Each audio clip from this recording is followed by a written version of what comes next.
Hi everyone. जैसा कि हम लोग ने लेक्चर 1 में इकोनॉमिक्स का money as a medium of exchange topic को जो है वो कवर कर लिया था। तो इसमें हम लोग जो है आज का टॉपिक वो है मॉडर्न फॉर्म ऑफ मनी, कि आज के ज़माने में हम लोग मनी का कैसे यूज़ कर रहे हैं। ठीक है, तो चलो हमारा टर्म 2 भाई एग्ज़ाम आ रहा है, हम लोग को जल्दी से तैयारी कर लेनी है। तो चलो स्टार्ट करते हैं। तो money as a modern form of money पढ़ना है हम लोगों को। तो जैसा कि हम लोगों को पता है, क्या मॉडर्न फॉर्म ऑफ मनी मतलब करेंसी यार। क्या करेंसी? इंडिया की करेंसी रुपीज़ होती है, और जैसे कि और किसी का, जैसे अमेरिका ले लो, उसकी करेंसी क्या होती है? डॉलर होती है। तो वी हैव सीन दैट कि money is something that has act as a medium of exchange in transaction. बिल्कुल हम लोगों ने ये चीज़ देखा कि जो मनी है वो मीडियम ऑफ एक्सचेंज, लेन देन का काम करती है। पिछले वीडियो में यही देखा ना कि लेन देन का काम करती है, सारी चीज़ें करती है। यहाँ पे फिर है before the introduction of coin a variety of object was use as money. मतलब कि जब मान लो कि अभी तो हमारे पास मनी आ गए, क्वाइन वगैरह आ गया है, लेकिन जब ये क्वाइन को इंट्रोड्यूस नहीं किया गया होगा तब उस टाइम क्या करते होंगे? तब उस टाइम वो लोग कोई मनी, मतलब कोई मनी की तरह कोई चीज़ों, कोई ऑब्जेक्ट का यूज़ करते होंगे ना। फॉर एग्जांपल देखा है कि since early ages Indian used grain cattles as money. ठीक है, अर्ली एजेस में क्या होता था कि जो इंडियंस थे वो क्या करते थे, वो यूज़ करते थे ग्रेन्स वगैरह को। ग्रेन्स वगैरह जैसे गेहूँ वगैरह हो गया, तो जनरली उन चीज़ों का यूज़ करते थे कि खाने पीने को मिल जाए, सबका पेट भर जाए, उतना वो मेन फोकस पहले क्या रहता था कि हमें कुछ खाने को मिल जाए। ठीक है, thereafter come the use of metallic coin. और उसके बाद क्या आया इंडिया में? फिर मेटालिक क्वाइंस आए, कुछ गोल्ड आए, सिल्वर आए, कॉपर आए। इन सब क्वाइंस की वजह से, क्वाइंस को देके हम कोई भी चीज़ ले सकते थे। फिर a face was continue as well last century, मतलब यही सारी चीज़ें लास्ट सेंचुरी तक हमारी चलती गई। अब यहाँ से क्वेश्चन पूछ सकता है तुम लोगों का कि इंडिया में इन अर्ली एजेस हाउ मतलब what object are used as the form of money, ऐसे पूछ सकता है ना। तो यहाँ से एक क्वेश्चन तुम लोगों का बन गया, लिख लो यहाँ पे ऐसे डैश करके क्वेश्चन। ठीक है, आ जाओ करेंसी के टॉपिक पे। इसमें क्या है कि मनी, जो मनी है, money forms of money include currency. Modern form of money जो है वो क्या इंक्लूड कर रही है? Modern form of money include currency. Currency को इंक्लूड कर रही है कि सबके पास अपनी अपनी एक करेंसी है। पेपर नोट्स एंड क्वाइंस, किसका करेंसी मतलब समझ लो, या तो वो पेपर के नोट्स में रहेंगे या तो वो क्वाइंस के रूप में रहेंगे। ठीक है, so unlike the things that were used as money earlier, unlike modern currency is not made up of precious metal such as gold and silver. Unlike मतलब कि आज की जो करेंसी वो गोल्ड, सिल्वर या कुछ ऐसे मतलब बहुत प्रिकॉशियस मेटल से नहीं बनी है ना। Unlike grain cattles, they are neither of the everyday use, और ना ही वो ग्रेन केटल से बनी है। क्योंकि मान लो गेहूँ वगैरह रख लिए, अब आपको बहुत दिन बाद कुछ चाहिए होगा, तो ऐसा तो नहीं गेहूँ को रखे रहोगे, बाद में दे के लोगे, तब तक वो ख़राब हो जाएंगे ना। तो ऐसे भी नहीं रखा गया हम लोग का। The modern currency is without any use of its own, मतलब कि जो हमारी मॉडर्न करेंसी है उसका खुद का कोई यूज़ नहीं है। वो बात अलग है कि हम लोग उसको करेंसी के रूप में यूज़ कर रहे हैं, उसकी बहुत वैल्यू है, लेकिन उसकी खुद में कोई वैल्यू नहीं है। क्या है वो? एक सिंपल सा पेपर है, एक नोट है, यहाँ ₹10 लिख दिया है, ख़त्म कहानी। इसकी कोई खुद में वैल्यू थोड़ी ना है, ऐसे ही है, सिंपल सा ही है। ठीक है, आप पेपर में ले लोगे, उसमें भी ₹10 ले लोगे, तो वो चीज़ तो आपका कोई लेगा नहीं, क्योंकि पता चल ही जाता है कि वो असली है कि नकली। ठीक है, तो एक मतलब कि एक तरह से जो मॉडर्न करेंसी हम लोगों की, उसका खुद में कोई यूज़ है नहीं ना। वो बहुत अच्छा गोल्ड सिल्वर है, ना ही वो कोई खाने की चीज़ है कि उसका खुद में यूज़ है ना, ऐसा कोई उसका खुद में कुछ यूज़ नहीं है। वो एक पेपर नोट है, क्वाइन है।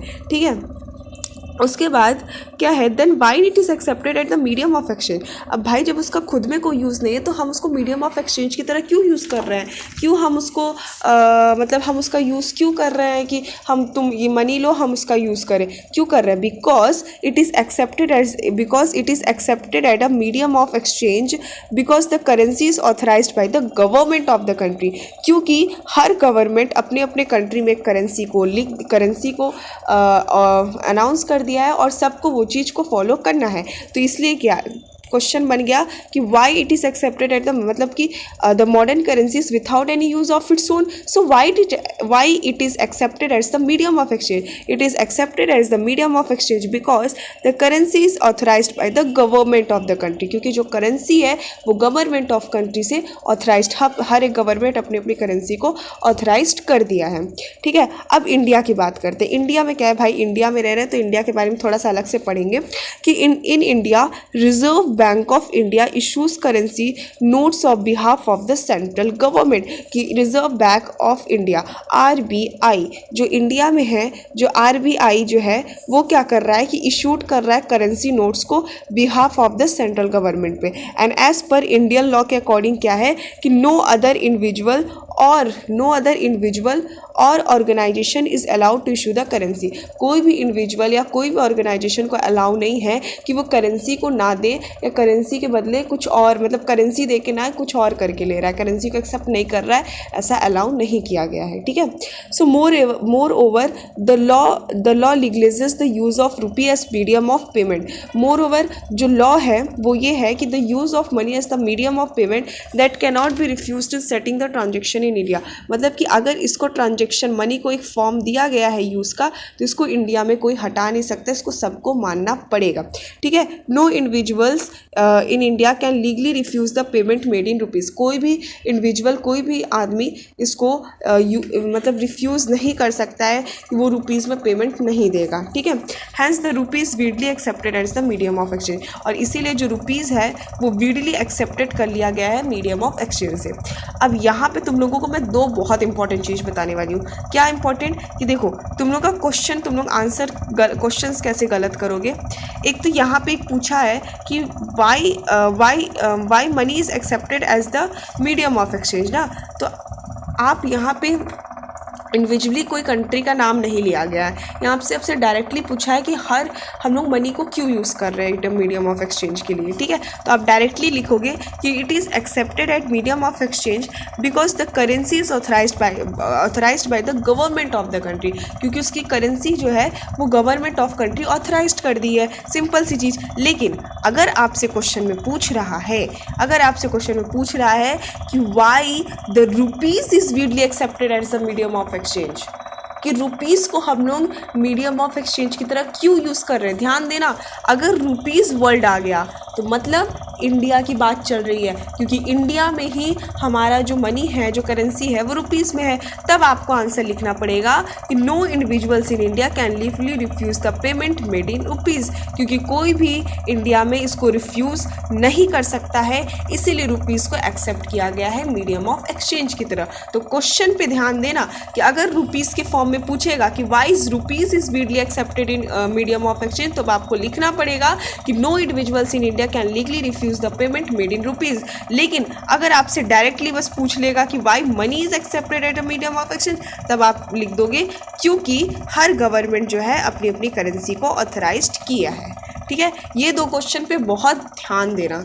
ठीक है, अब उसके बाद एक और क्वेश्चन यहाँ बन सकता है क्या कि एज़ पर इंडियन लॉ ना, तो यहाँ पे आप लिखोगे कि एज़ पर इंडियन लॉ क्या है, what are the Indian law, ऐसे पूछ सकता है. ठीक है, ज़्यादा चांस नहीं है लेकिन पूछ सकता है. Don't take risk for term to. No other individuals और organisation is allowed to issue the currency. की यही रूल है इंडिया का कि इंडियन लॉ कि नो अदर इंडिविजुअल्स, कोई भी इंडिविजुअल या ऑर्गेनाइजेशन जो है is not allowed to issue the currency को अलाउ नहीं कर सकता है. ठीक, तो यहाँ से मैंने 3 क्वेश्चन बताए. यहाँ याद रखना रुपीज़ और ध्यान देना. ठीक है, वैसे इंडिया में है तो रुपीज़ के फॉर्म में ही पूछेगा, डॉलर वॉलर के फॉर्म में नहीं पूछेगा. या फिर रुपीज़ पे ध्यान देना और directly money as a medium of exchange पूछेगा, तब आप लिखोगे क्योंकि वो ऑथराइज्ड हुआ है गवर्नमेंट ऑफ द कंट्री. तो यहाँ मैंने 3 क्वेश्चन तुम लोगों को बता दिए. एक यहाँ पे एक क्वेश्चन, और दूसरा तो इंडियन लॉ क्या है ये दूसरा क्वेश्चन, और तीसरा क्योंकि मनी को एक्सेप्ट किया मीडियम ऑफ एक्सचेंज. ठीक है, आई होप तुम लोगों को ये चीज़ क्लियर हो गया होगा. अब जो है वो टॉपिक है, वो है हम लोगों का डिपॉजिट विथ बैंक्स. ठीक है, डिपॉजिट विथ बैंक.